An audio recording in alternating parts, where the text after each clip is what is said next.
രാമായണ വ്യാഖ്യാനത്തിലേക്ക് എല്ലാവർക്കും സ്വാഗതം. ഭരതൻ്റെ ആഗമനത്തോടെ ഭഗവാന് മനസ്സിലായി, ഇനി ചിത്രകൂടത്തിൽ വസിച്ചു കഴിഞ്ഞാൽ പുരവാസികൾ വളരെ പെട്ടെന്ന് തൻ്റെ അടുത്തേക്ക് എത്തും. അവർ വന്നു കഴിഞ്ഞാൽ തൻ്റെ ലക്ഷ്യം പൂർത്തിയാവില്ല. അതുകൊണ്ട് ഭഗവാൻ വിചാരിച്ചു, ഘോരമായിട്ടുള്ള വനത്തിലേക്ക് തന്നെ താൻ പോകണം, ദണ്ഡകവനത്തിലേക്ക് പോകണം. അങ്ങനെ എല്ലാ ഒരുക്കങ്ങളും പൂർത്തിയാക്കി അവർ ദണ്ഡകവനത്തിലേക്ക് കയറുകയാണ്. ദണ്ഡകവനത്തെ പറ്റിയിട്ട്, ദണ്ഡകാരണ്യത്തെ പറ്റിയിട്ട് വളരെ വിസ്തരിച്ചിട്ട് ഭഗവാൻ ലക്ഷ്മണന് പറഞ്ഞു കൊടുക്കുന്നുണ്ട്. നാനാവിധത്തിലുള്ള മൃഗങ്ങൾ നിറഞ്ഞിട്ടുള്ള, ചീവീടിൻ്റെ ശബ്ദമൊക്കെയുള്ള, സൂര്യപ്രകാശം ഒട്ടും കടക്കാത്ത വളരെ ഘോരമായിട്ടുള്ള വനാണ്. അതുകൊണ്ട് ശ്രദ്ധിച്ചിട്ട് മുന്നോട്ട് പോകണം. ലക്ഷ്മണൻ ആദ്യം കൊടുക്കണ ഉപദേശതാണ്. അങ്ങനെ അവർ ഋഷീശ്വരന്മാരെയൊക്കെ കണ്ട്, അഗസ്ത്യാദികളെയൊക്കെ കണ്ട് ആ ദണ്ഡകാരണ്യത്തിൽ വസിക്കാൻ വളരെ മനോഹരമായിട്ടുള്ളൊരു സ്ഥലം, പഞ്ചവടി എന്ന് പറയുന്ന വളരെ ഗംഭീരമായിട്ടുള്ളൊരു സ്ഥലം തിരഞ്ഞെടുത്തു. ആ സ്ഥലത്ത് പർണശാലയൊക്കെ കെട്ടി ഒരു സന്തോഷത്തോടെ വസിക്കുകയാണ്. ആ സമയത്താണ് ശൂർപ്പണഖ വരുന്നത്. ശൂർപ്പണഖയുടെ വരവ് ആ ഭൂമിയിൽ ഭഗവാൻ ശ്രീരാമചന്ദ്രസ്വാമിയുടെ പാതാരവിന്ദങ്ങൾ പതിഞ്ഞ് കാലടയാളം കണ്ട് അതിനോട് പ്രേമം തോന്നിയിട്ടാണ്. അപ്പോൾ ആലോചിച്ച് നോക്കുക, ഭഗവാന്റെ കാലടയാളത്തിൻ്റെ ആ കാലടി പതിഞ്ഞിട്ടുള്ള മണ്ണിൻ്റെ ഭംഗി. അപ്പോൾ ആ ആൾക്ക് എത്രത്തോളം ഭംഗിയുണ്ടാവും. അതുകൊണ്ടാണ് പേര് തുടക്കത്തിലിട്ടത് അഭിരാമൻ ആയതുകൊണ്ട്.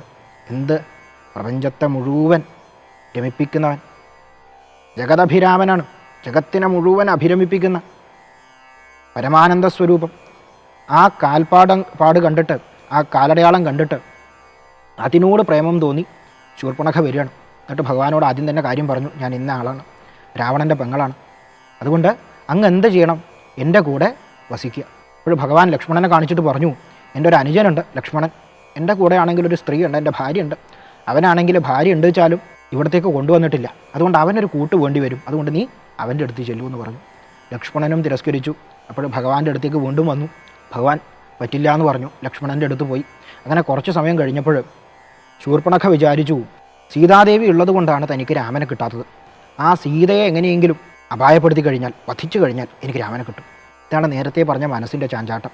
ആഗ്രഹങ്ങളിൽ കുടുങ്ങിയിട്ട് മനസ്സ് വലിയ അപരാധങ്ങളിലേക്ക്, അധമമായിട്ടുള്ള പ്രവൃത്തികളിലേക്ക്, അധമപ്രവൃത്തികളിലേക്ക് മനസ്സ് പോകും. ആ മനസ്സിനെ രാമനിൽ ഉറപ്പിക്കുക. ആ മനസ്സിനെ എന്ത് ചെയ്യുക, രാമനിൽ ഉറപ്പിക്കുക, ധർമ്മത്തിൽ ഉറപ്പിക്കുക. ശൂർപ്പണഖ സീതാദേവിയെ ഉപദ്രവിക്കാൻ വേണ്ടിയിട്ട് അടുത്ത് ചെന്നപ്പോൾ ഭഗവാന്റെ ഉള്ളിലുള്ള ഇച്ഛ ദേവിയെ സംരക്ഷിക്കുകയാണ് എന്നുള്ളത് മനസ്സിലാക്കി ലക്ഷ്മണൻ അംഗവിച്ഛേദം ചെയ്ത് വിട്ടു.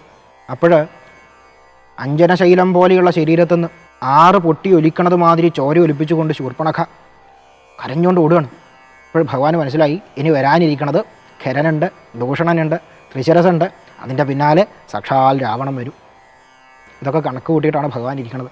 ആ ഭഗവാന്റെ സ്വരൂപത്തെ, ആ സർവാനന്ദത്തെ നൽകുന്ന, പരമാനന്ദത്തെ നൽകുന്ന ആ ഭഗവാന്റെ സ്വരൂപത്തെ മനസ്സിൽ ധ്യാനിച്ചുകൊണ്ട് സദാ ഭഗവാന്റെ കൂടെ, ഭഗവാന്റെ വലങ്കയ്യായിട്ട് നിന്ന് ആ ഭഗവാന്റെ ഇച്ഛ, ആ ഭഗവത് ഹൃദയത്തിൽ എന്താണോ ചിന്തിക്കണത് അത് തൻ്റെ ഉള്ളംകൈയിലെ രേഖ പോലെ മനസ്സിലാക്കണ ആ അനുജൻ ലക്ഷ്മണൻ, അദ്ദേഹത്തിൻ്റെ ആ ശ്രീരാമചന്ദ്രസ്വാമിയുടെ പത്നിയായിട്ടുള്ള ദേവി, മഹാമായാസ്വരൂപിണിയായിട്ടുള്ള സീതാദേവി, ഇവരെ 3 പേരെയും സാഷ്ടാംഗം നമസ്കരിച്ചുകൊണ്ട് നമുക്ക് ഇന്നത്തെ അധ്യായം അവിടെ അവസാനിപ്പിക്കാം. ഹരി ഓം തത്സത്. ശ്രീ ഗുരുഭ്യോ നമഃ.